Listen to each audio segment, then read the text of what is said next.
Right, welcome back. Let's do question 613.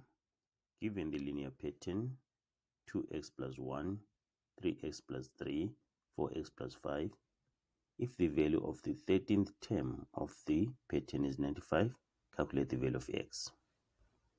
We have to use our answer for 612. We found our general term in terms of x, and then we say that Tn is equal to xn plus 2n plus x minus 1.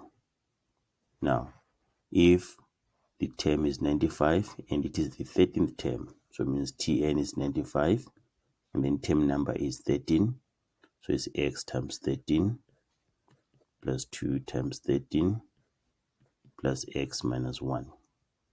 We want to find the value of x, so 95 is equal to 13x plus 26 plus x minus 1. You can simplify this. 95 is equal to 14x plus 25. Then subtract 25 from both sides of the equation. 95 minus 25, that's 70, is equal to 14x. Then divide by 14 on both sides of the equation. 5 is equal to x. So x is equal to 5 there.